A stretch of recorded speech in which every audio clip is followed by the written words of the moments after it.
On this channel, I talk about all things Northern Virginia and how great it is to live here and some of the best places to live. But in this video, I'm going to talk about the dark side of Northern Virginia and why you might not want to move here or live here. As someone who has lived in Northern Virginia my whole life and sold real estate here for 20 years. So let's get right into the list. Number one, it is really expensive to live in Northern Virginia. I mean, just the cost of living for everything from transportation to the cost of housing. You got to imagine some of these zip codes around here, some of the towns around here, the average sales prices are hitting around $800,000. And then it's really expensive to go out to eat. And it can just be a high cost for a lot of things like Uber rides to even hitting the metro. So it is an expensive area to live. Now, with that being said, also is one of the most wealthiest places in the country. And I think has the highest income earners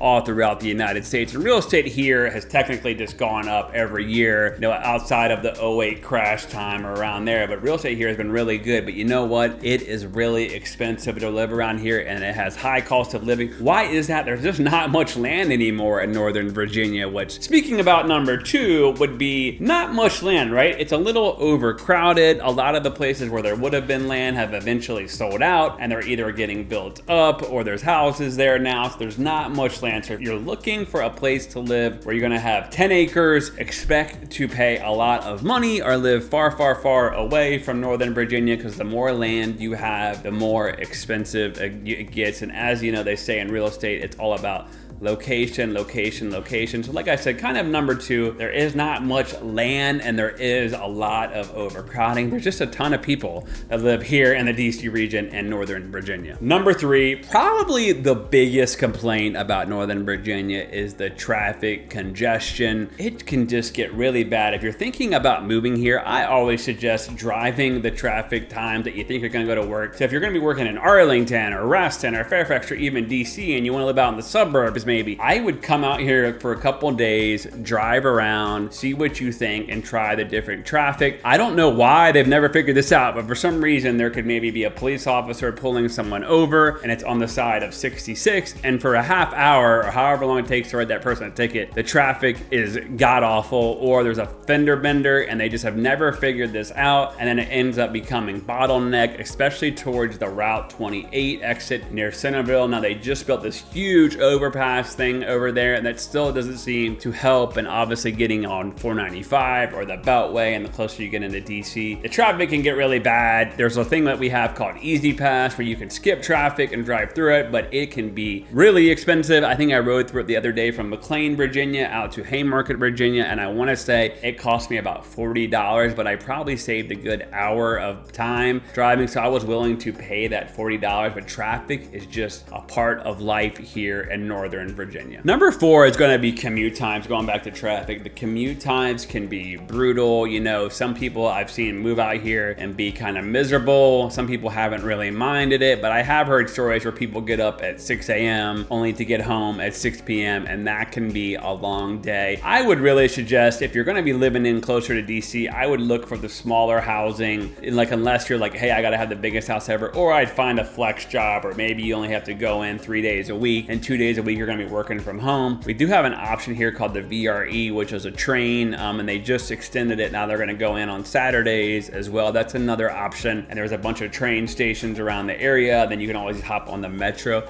But commute times around here can be really long, and that is definitely a dark side of living in Northern Virginia. Number five is high property taxes. Expect to pay a lot of real estate taxes. Definitely if you're on Zillow or Redfin or one of these sites, make sure they have the correct property taxes and the calculator. Or if you're talking to an agent like me, make sure that you get the right property tax information for sure, because the real estate taxes can be really expensive. I mean, some houses now are pushing $10,000 to $12,000 a year. Now I know some clients that I've had come from New York or New Jersey, they've told me, you know what, it actually isn't that bad to compare where we live, but it is starting to get a lot more pricier as the home values have gone up. Speaking of taxes, one of the taxes that drives me me absolutely insane is called the personal property tax. It varies by county or city in Virginia, but just to give you an example, for my truck and my wife's car, we pay about $2,600 a year, and it is not a fun bill to get. We get it around the month of September, and then typically it's due within 30 days. How they figure that out is they might say for every $100 of value, you're gonna pay $5 in tax, and then they use the NADA dealership thing to guess your vehicle's value. And this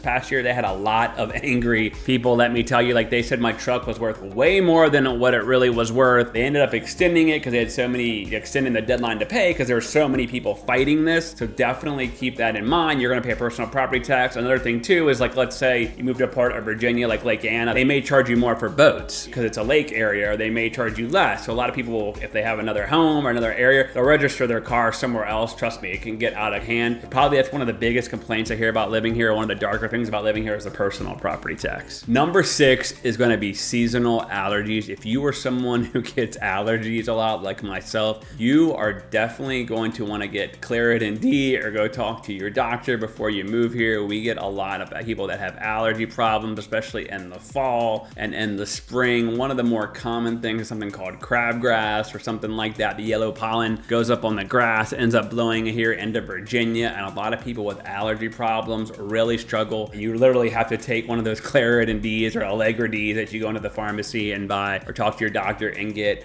The seasonal allergies here in Northern Virginia can be brutal, let me tell you. Number 7 is, it's a very good job market, but it's a very competitive job market here. You got to imagine you got a lot of young people that are moving here for these high-paying government contracting jobs or contractor jobs, and let's say your company ends up losing their government contract, then all of a sudden you're looking for a new one to get onto, or a new contract within your company to get onto. It can be highly competitive. I've heard stories of people getting laid off, and then it's been a hard time, or they've had to take a massive pay cut. Definitely keep that in mind. I will say though, from all the people that I've had come in and out of here and move in and out of here, they definitely have come back for the job market here. They really liked it here. Even people that have moved to places that you wouldn't think, like Florida or Texas, where they thought, oh, I'm gonna have this totally different lifestyle. They preferred living here in Northern Virginia, and they said the job market here has been a lot better, but keep in mind, it can get really competitive. So if you end up getting a good government job, you know, that's great, but just keep in mind, like I always tell people in these videos, if Washington DC goes down and the government goes down, the rest of the country would already gone down, because obviously the government spends so much money already. Number 8 would be educational pressure. The schools here are really competitive. I've heard that from a lot of people. There's a lot of like kids that are really trying to get into a lot of the colleges here, the universities. Some of them can be really hard. Now, they're not all exactly in Northern Virginia, right? But you have UVA, Virginia Tech, JMU, William & Mary. There's some hard colleges to get into in Virginia, and it can be very expensive, even with the in-state tuition. Now, here in Virginia, we do have George Mason University, which is kind of like spread out, you know, throughout like Northern Virginia. And then we have one of the biggest community college systems in the country, Northern Virginia Community College. It's kind of cool. One of the buildings there is named after my grandfather, Colgan Hall there in Manassas. But we do have a great college system, but the schools here, like from what I hear from other people, is the schools can be very competitive sports-wise to what they expect of people. The one thing I will say that's a huge positive, a lot of the schools here are brand new, because what ended up happening was, as developers built brand new houses, they made the counties would make them give up land to build up the schools, or help them pay for the schools to be able to get these houses built. So a lot of the schools are brand new, and they can switch a lot. Definitely keep that in mind. So like one thing I tell people is, if you have kids in school, and let's say you're moving here, I would definitely call the county beforehand and make sure that that school is not going to be changing, where your kids are just changing schools a lot. That can definitely be a huge negative. By the way, if you're thinking about moving here to Northern Virginia, definitely text me at the number below. You can also email me info@colganteam.com. Pretty much all my business comes from friends, family, referrals, and this YouTube channel, and my Instagram at Chris Colgan Team. But definitely text me if you're thinking about buying or selling a house. As you can tell, I know Northern Virginia really well. Another negative, depending on which side you lean, right, is politics. Northern Virginia has gotten very far left. I usually do not talk about politics, even though I grew up in a political family. I don't really have an opinion about it, but I would say Northern Virginia is pretty much all far left. There's a lot of people moved from Maryland, DC, New York around here. So if you're really into politics, just keep that in mind. If you're a really far left person, you might really love it. If you're not, you might not really like it. So definitely keep that in mind. Another thing is the weather. I know that's kind of funny, right? Like weather, what does that mean? Like, yeah, I know it gets cold, but it gets up and down here all the time. You could walk out with your jacket on and it's 30 during October, and then at 5 p.m. it's 80 degrees outside. The weather here is crazy. It gets really cold in the winter, and in the summer it gets extremely hot. Be prepared to buy a new HVAC system for your house every 8 years or so, because they get beat to hell here in Northern Virginia with the temperatures going up and down all the time. It's just the way it is. And you'll notice when you come around here, there's a lot of HVAC companies making a lot of money. All right, so I hope you enjoyed this video of the dark side of living in Northern Virginia. As always, subscribe to this channel. I pretty much talk about all things Northern Virginia, breaking news, about things coming to the area, real estate information. And like I said, most of my business comes from here, so definitely subscribe to this channel. As always, I'll see you guys at the top or from the top.